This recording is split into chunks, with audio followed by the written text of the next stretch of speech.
Well, I finally met my match in Bloodborne. Frickin' Ludwig. I carry his sword through the whole game, and now he is my first major... I am familiar with your slide. Welcome back, Classic Crew, to a Bloodborne Journal as I journey through Bloodborne trying to hunt all 22 bosses to complete a pledge that I made without realizing what I was pledging to, not realizing that it included DLC and this horrid Ludwig. If I had just pledged the base game, I would probably be done by now. But here we are, grinding through the DLC. Last time I left you, there were 9 bosses remaining. Now there are 7 remaining, and Ludwig still remains despite me fighting him for over half a stream. So last time I had made it through the DLC up to unlocking the shortcut, and then I booked it to see the boss. Saw it was Ludwig. He slammed his whole meat at me and I was dead. So I didn't really get to understand or appreciate the fight other than, oh, I have to fight that thing next. So when I started this time, I took my time to go from the lantern to the boss. There was some unexplored area because I just booked it through there. So I took my time to explore. I found the RaulDig saw, which is like a pizza cutter, which is so freaking awesome. I really love how it works. But at this point, I'm like, is it too late to start grinding out a new weapon? And a big part of me says yes. Like, that is a big time commitment just to get another weapon on par to see if I like it. I have to relearn how to use it. But I'm going to hold it on just in case, you know, I want to venture into a new game plus someday and try a new different weapon path. So I got that. I got to play around with it. And then I made it to Ludwig. And I was like, all right, Ludwig, I hear is hard. I also didn't even stand a chance last time. So let's go in, cool mind, cool body. Let's just see what happens. And I walk in and boom, I'm dead. So I was like, it's okay. It's okay. It's part of the game.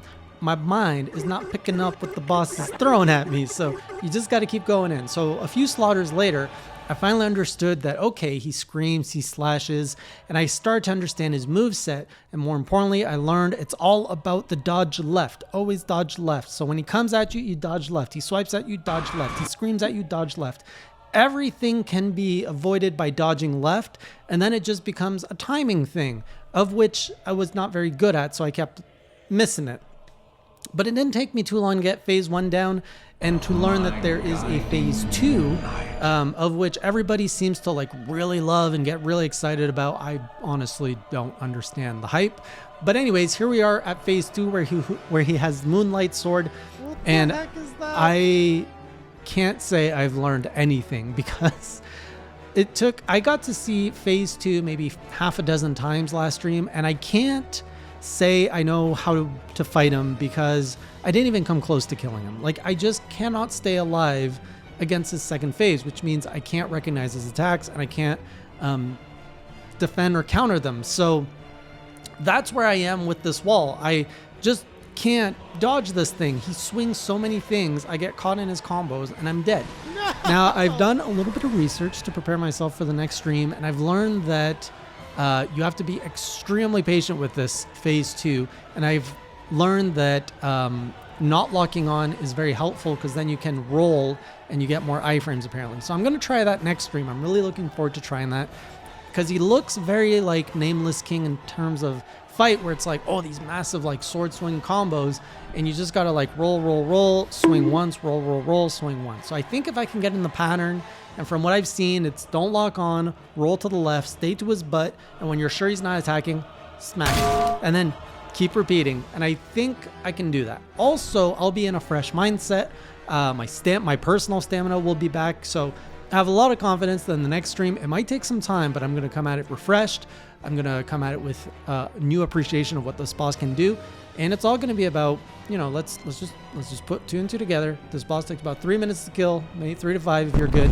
And I should be able to get through this so I can keep going and chasing my other 6 bosses to get this pledge to a close. I have to say I am really annoyed from the horse though. Like, I had heard that thing scream into my ear for an hour, just an hour. I was committed, just going like, okay, we gotta kill Ludwig. We gotta kill Ludwig. I was just going back and forth, and I was getting so annoyed just hearing the like his stupid scream. I'm just like, oh my god, I can't hear this horse scream. At least Nameless King didn't scream at you. At least there was some awesome music in Arc-Tempered Valkana. To be fair, I know the Ludwig music at school, but you hear the screaming in your ear all the time. So After I saw that this was a wall, I was like, oh, I need like a break. I need to change my mindset. Who's left on the menu? Oh yeah, Martyr Logarius. Let's go see him. I went back, almost got him on the first time, easy cleared him on the second time. I was like, oh man, this is easy peasy compared to Ludwig, especially with my more levels and more damage on my weapons, leveled up weapons and stuff. So Martyr Logarius is done. Cleared him out easy. Then I got even more of the castle and Vale. I was like, oh my god, this thing keeps going. I thought we were done. But luckily, it's just a little bit of a lore part where you get to meet the queen. You kneel to the queen. And then this, I think, she gives you a crest, which then I was told you have to bring to Alfred. So we did the whole Alfred quest. And Alfred wanted to go to the castle. And then he killed the queen and turned her into a fetus or something. It's so messed up. I'm not going to pretend to know what's going on. And then he started laughing like crazy. I'm like, oh, great. He's going to go crazy. I'm going to have to kill him. But no, he left the castle and he died of his own accord. Anyway, so the queen was dead. Alfred was dead. I was like, oh, well, that sucks.